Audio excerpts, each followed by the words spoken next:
Not prepping your car for winter could leave you stranded at the side of the road. Follow these quick tips to make sure your car is prepared for winter. Make sure your tires are at the correct pressure. You can get a tire pressure gauge like the one I have here.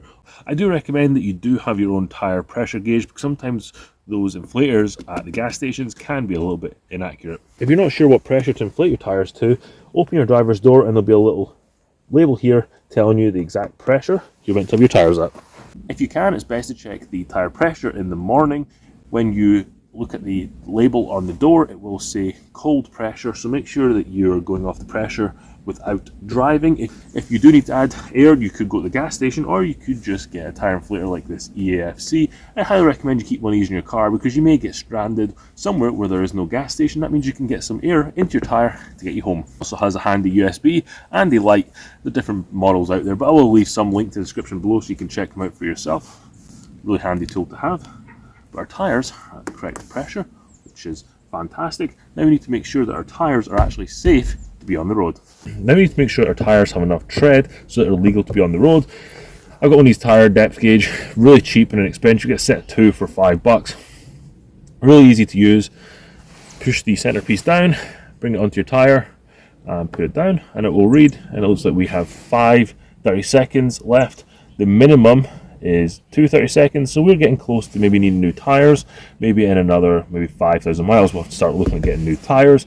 Make sure when you're using this that you're not on one of the tread depth gauges. If you do that, you may end up thinking that your tires are actually lower than you think. What I like to do is do this in 3 places. Do it in right side, middle, and then left side to make sure that the tires are even across the board. If you do have any discrepancies where it's really low in the middle, that means your tire is overinflated. And then on the edges, if both edges are really low, that means that your tire is underinflated. And if you have inside or outside that's worn by itself, then you've got some tracking problems or something else wrong with your alignment that you need to get fixed. Most tires have tread wear indicators on them, so if your tire gets close to them or is at that level, then it's time to get the tires replaced. If you've never had to buy tires before, now would be a good time to explain what you're looking for and how to get the correct size. On this side wall here, you will see 3 numbers. You got 275, 60, R20. 275 is the width, 60 is the aspect ratio of the width of the tire to the height of the tire, and then R20 is the radius of the rim that you have on it. So this is your first time getting tires, you just need to use this number here, and you can put it in online or give it to the garage and they'll be able to tell you how much these tires will cost to be fitted onto your car. Staying down in the wheel department, we want to make sure our brakes have plenty of life left on them. Looking at them isn't going to tell you very much, but you see major gouges or scores in them or uneven wear. That is a sign that your brake rotors or pads need to be replaced. Now these look pretty good. If you hear a squealing when you're driving, that may be a sign that your brake pads do need to be replaced, or you may get a sensor flash up inside your car saying that the brake pads are worn. That would be a good time to go to a garage and get them replaced. Under the hood, we want to check a few things. First thing, make sure you have some washer fluid. You don't want to be left out there with some salt spray on the road and not have any washer fluid to clean off your windscreen. Moving over, now your car may be lined up a little bit differently than this. Check our coolant, make sure we've got enough coolant in here, and then we're going to check our engine oil and transmission oil if you do have a dipstick. If you don't feel comfortable checking these and you haven't had your car serviced in a while, I'd highly recommend getting your car booked in before it goes any further into winter. Having a well-maintained car is just going to give you peace of mind and knowing that it's actually had a proper service, because not getting it properly serviced, you're just waiting for something to go wrong.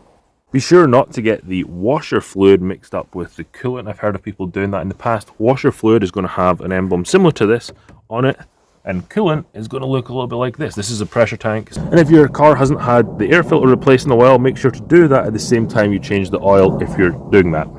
If you are going to be changing the fluid in your car yourself, make sure that you look up the manual and get the correct fluid, whether that be coolant, transmission oil, or engine oil. This one isn't just for winter. Make sure that all the lights work on your car, front lights, brake lights, blinkers, and then make sure your hazards work. If you do break down, you want to be able to notify people that you are stuck at the side of the road with your hazards on. That's something you should be checking regularly, because you don't want to be driving down the road without a light and then get pulled over for not having all your lights working. I replaced my wiper blades a few months ago, but check the wiper blades, make sure they're in good shape, make sure they're not cracked or broken, and not going to be missing areas on your windshield. If they are, simply replace them. Give them a good clean as well, and just run your fingers or a rag over them, and that will clean them off. And you're good to go. So you've got good visibility when it starts to snow or rain. Now, if you live in an area where they put a lot of salt down on the road, I'd highly recommend you get one of those unlimited car wash passes that can clean the underside of your car. This way, your car is going to last for a long time and not going to rust out prematurely.